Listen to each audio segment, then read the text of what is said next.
Once again, the eyes of the world will be on Liverpool. SImon Hoban. Going to be great, isn't it? Radio Merseyside.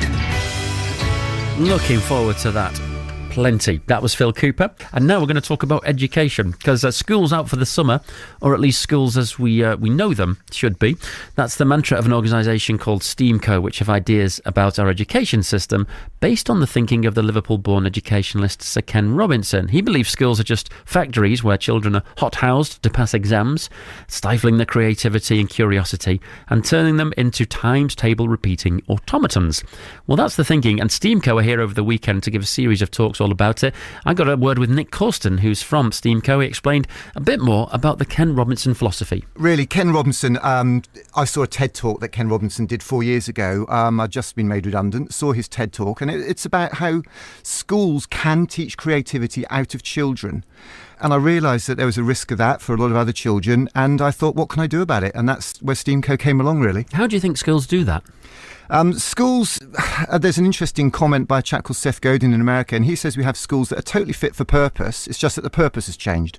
They were designed to teach children to sit still in factories and offices around the world as we rolled out the British Empire and so on. The only trouble is those jobs don't exist anymore. We now need children to come out of the education system that can solve problems, that can work together, that can collaborate, that can be creative in their approach. And it's a completely different skill set that's required. The CBI said in a report last year that our schools are grim exam factories. Yeah, but you do need building blocks, don't you? You know, and if you look at the economies that are thriving at the moment, they very much model their systems of education on ours, don't they? You look at China, Scandinavia even, Singapore, they have quite an old school approach to learning, don't they? People look at the Asian economies and they think these guys are being grilled and drilled into exam factories. There's a league table, if you like. With great results. Well, yeah, I don't know. Those league tables are now obsessive for governments and educationalists around the world, to the extent that they focus on the results and not the process. Even China has realised that this is not working. Drilling kids to pass exams is not the solution. And in fact, what's now happening is they're saying, let's forget the league tables. We've proved we can win the league tables. We've been number one for a few years. We may consider not entering those in future and actually focus on giving our kids the skills that they need for this new economy. I've got some other stats here about, who gets the top jobs in society. And very often it's children, and you can talk about the divisions here, but it's children who go to private schools. They commandeer 70% of the jobs as High Court judges, 54% of the jobs as doctors, 51% of the jobs as journalists, despite only educating 7% of children. So in these great old institutions where you say the old Victorian rote kind of methodology is used, they're churning out the top people in society still. That's absolutely the case, and I don't think it has to be like that. There are skills, there are values, self-confidence, curiosity, co-creation, collaboration skills that aren't expensive to teach. You just need to have a system that teaches those.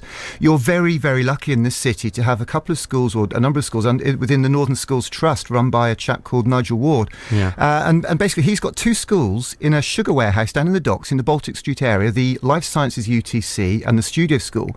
And he's got children coming from local estates. They haven't got privileged background. These are children who were looking for a break, and their parents were proactive enough to take them into open evenings that they've got one run today, actually. And he's sending children there off to university, straight in at year 2, doing science degrees, and children doing coding and developing computer games and helping power Liverpool's reputation as a growing tech city, which came out in a very recent report. Well, can't you have creativity and curiosity alongside the building blocks, the basics of literacy and numeracy, and knowing the times tables and knowing quotations from Shakespeare or poems? They can sit happily alongside each other, can't they? You absolutely can, and I think it's important to draw the distinction here. STEAMco stands for Science, Technology, Engineering and Maths, with the letter A in the middle, A for art. STEM is a very established acronym, getting kids to go into science and technology, but all the money and all the effort is going in at secondary and university level.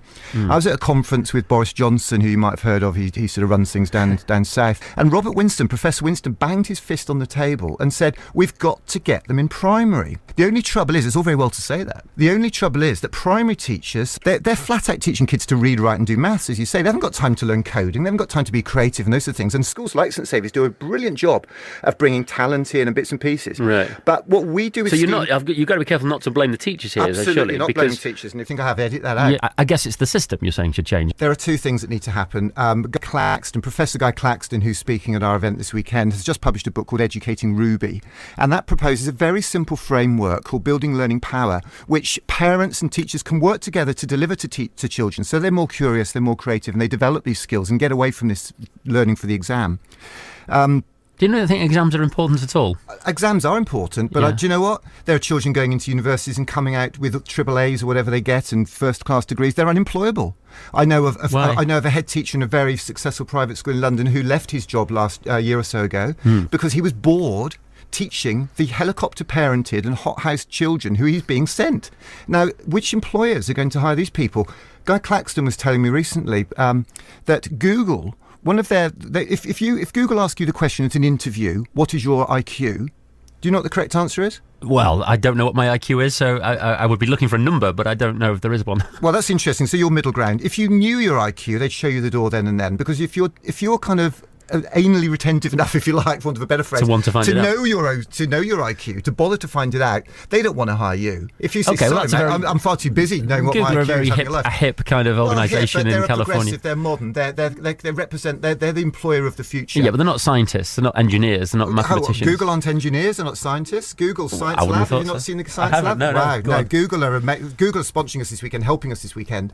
Stream everything that's happening down in the Baltic Triangle at the CEC building. Everything's being filmed onto YouTube. The thing is, I mean, there's another quote here from Ken Robinson. He says, why don't we, he wonders and he laments, why don't we do as much dance every day in school as we do mathematics? So Ken Robinson published a new book this week. I mean, there's been a lot of criticism of Ken Robinson. He did a TED talk on how schools can teach creativity out of children. 300 million viewings of that talk. We're not messing about here. Yeah. It's very charming and witty. Well, it is. And he's now on the speaker circuit. I'm sure he's doing very well on that. Has he ever taught in a classroom? He was a teacher. And an educationist. So yes, he's hands-on. He's got hands-on experience.